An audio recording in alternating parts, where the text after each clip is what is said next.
বিশ্বকাপের সেমিফাইনালে ওঠার কঠিন মারপ্যাচে পড়েছে পাকিস্তান ক্রিকেট দল। শুধু জিতলেই হবে না, বরং লঙ্কানদের হারাতে হবে রান রেটের সমীকরণ হিসাব করে, যেখান থেকে একটু হেরফের হলেই হবে বিপদ। উঠে পড়বে নিউজিল্যান্ড ক্রিকেট দল।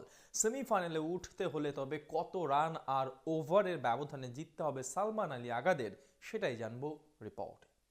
সব আশা যেন নিভে গিয়েছিল, বিদায়টা এক প্রকার নিশ্চিত হয়ে গিয়েছিল পাকিস্তানের। তবে সেই নিশ্চিত বিদায়ের হাত থেকে বাবার আজমদের টেনে তুললেন রেহান আহমেদ। পাকিস্তানি বংশোদ্ভূত এই ক্রিকেটার ইংল্যান্ডের হয়ে খেললেও আসল উপকারটা তো করেছেন পাকিস্তানেরই। বাবার আজম শাহিন শাহ আফ্রিদিদের আশাটা বাঁচিয়ে রাখলেন। ইংল্যান্ডের বিপক্ষে নিউজিল্যান্ডের ম্যাচ হারাতে এখন কপাল খুলেছে পাকিস্তানের।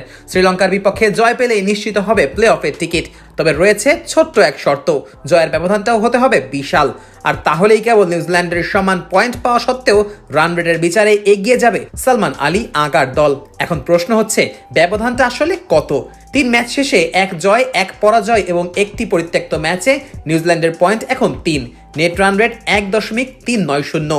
অন্যদিকে পাকিস্তানের পয়েন্ট 1 ও নেট রান রেট -0.461। অর্থাৎ নিজেদের পরের ম্যাচে জিতে নিউজিল্যান্ডের এই রান রেট টপকাতে হবে পাকিস্তানকে।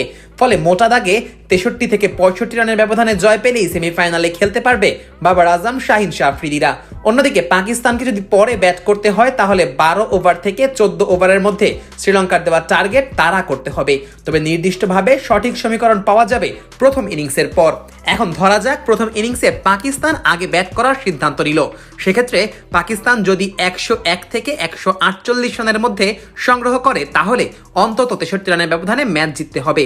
অন্যদিকে পাকিস্তানের সংগ্রহ যদি 149 থেকে 194 রানের মধ্যে হয়ে থাকে, তাহলে জয়ের ব্যবধান হতে হবে 64 রানের। আর পাকিস্তান যদি 197 রান থেকে 144 রান করে, তাহলে জয়ের ব্যবধান হবে অন্তত 65 রানের। এবার আসা যাক কত ওভারের মধ্যে ম্যাচ জিততে হবে। এখানে আসলে শ্রীলঙ্কার দেওয়া টার্গেট অনুযায়ী পাকিস্তানের জন্য সমীকরণ আলাদা হয়ে যাবে। এই যেমন শ্রীলঙ্কা যদি 114 থেকে 122 রানের মধ্যেই অল আউট হয়ে যায়, তাহলে পাকিস্তানের 12 ওভার 4 বলের মধ্যে ম্যাচ জিততে হবে। আবার 123 থেকে 131 রান করলে সেই রান পাকিস্তানকে টপকাতে হবে 12 ওভার 5 বলে।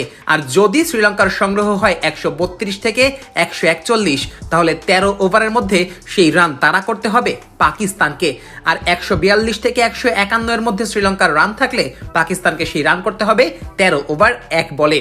আর 152 থেকে 162 রানের ক্ষেত্রে 13 ওভার 2 বলে ম্যাচ জিতলেই সেমিফাইনাল নিশ্চিত হয়ে যাবে পাকিস্তানের। অর্থাৎ পাকিস্তানের মূল লক্ষ্যটাই থাকবে শ্রীলঙ্কাকে কত কমে আটকে রাখা যায়, আর সেটা কত দ্রুত টপকানো যায়।